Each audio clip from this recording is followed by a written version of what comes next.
Hi, welcome back to the channel. I'm Michelle, and today I want to talk about food budgets. I feel like that's a really popular topic right now. Specifically, what people are spending on it. I've seen a lot of grocery hauls and a lot of YouTubers talking about what you should be spending on your budget monthly.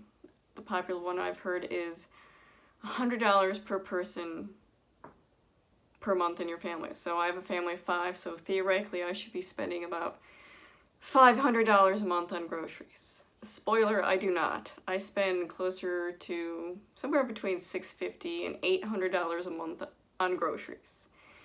And I want to talk about that. I think we need to talk more about realistic budgets. I see a lot of these grocery hauls and it's, larger families getting things and, oh, I got this for cheap. And I totally advocate shopping sales and coupons and all that. I think that's wonderful.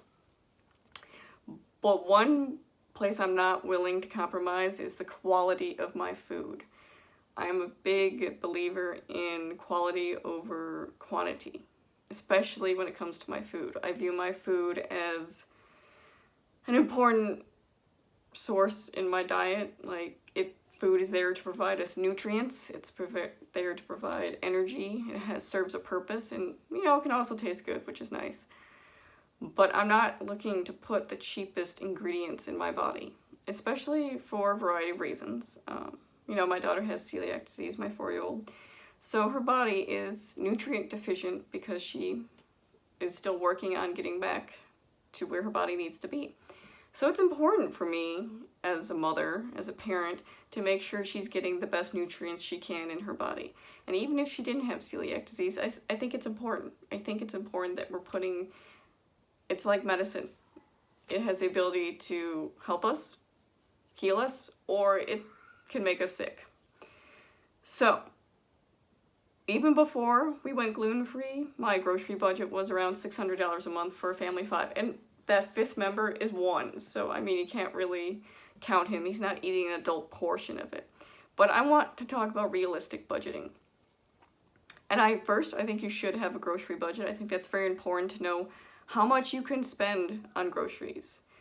I think you should be getting the best quality food you can for what your budget allows. And that's very important because, you can get the $1 hot dog buns. You can get the 89 cents pasta, and your budget will be really low. But what quality food are you putting in your body? And this is not a judgment if you buy those things by any means. I don't believe in food shaming. I would never tell a mother or a parent or anybody, you shouldn't be eating that. But I want you to focus on this because it's not the dollar amount you need to be focusing on. It's what the product actually is.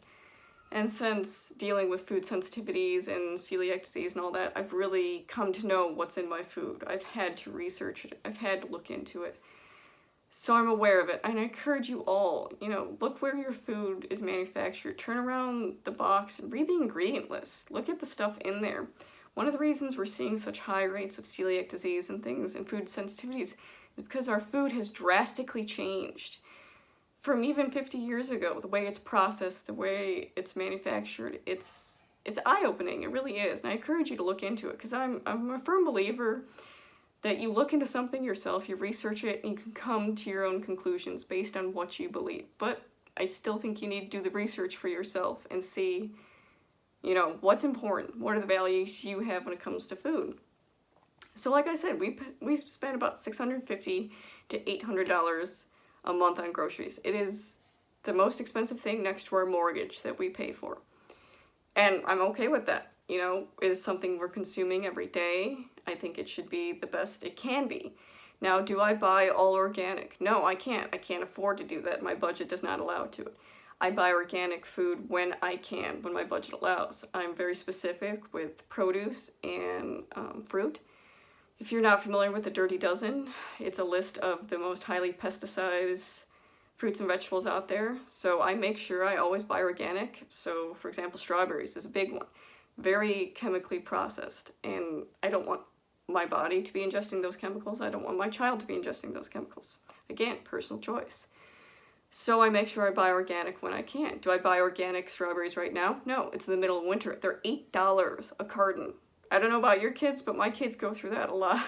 pretty quickly. I can't afford to buy $8 a carton of strawberries. So right now I do a lot of bananas, oranges, things that are around seasonally. So especially in the Midwest, you're not going to get a lot of fresh produce. So the produce you are getting is naturally marked up higher because it's the winter months. And then to go organic, it's marked up higher. I believe it's worth the price though.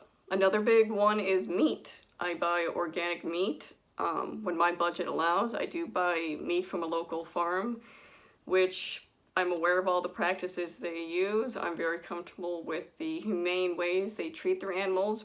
I know exactly what they're feeding their animals, so I appreciate that. Can I afford to buy all my food from a local farm? No, my budget doesn't allow for that.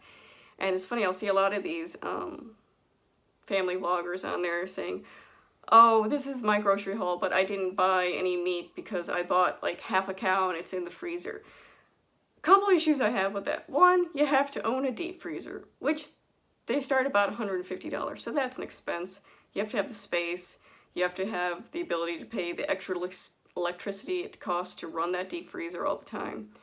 3, do you know how much half a cow cost? I looked into it. The local farm I get my food at, to buy 1/8. So that's, I think it's like 45 pounds of meat. It's $350. I don't know about you, but I don't have an extra $350 to spend upfront on meat. Long term, yeah, that would be great to have it all, but I don't have that extra money to buy that upfront. So I can't fill my freezer that I don't have because I don't have the extra money to buy a freezer. So I find it very unrealistic, these budgets. But so what do I buy from meat? When I can, I buy organic grass-fed meat. Is all my meat organic? Absolutely not. Can't afford. Wish I could, but my budget doesn't allow for that. I'm a strong believer in buying the best quality you can that your budget allows. So most of our ground beef, I think a 3-pack of ground beef is about $18. So 3 pounds of ground beef, organic grass-fed ground beef is about $18. So yeah, I could buy the really cheap meat that's like $1 a pound and save a lot more money. But God, what is in that meat I'm putting in my body? So that's what we do. Do I buy organic chicken? Not all the time.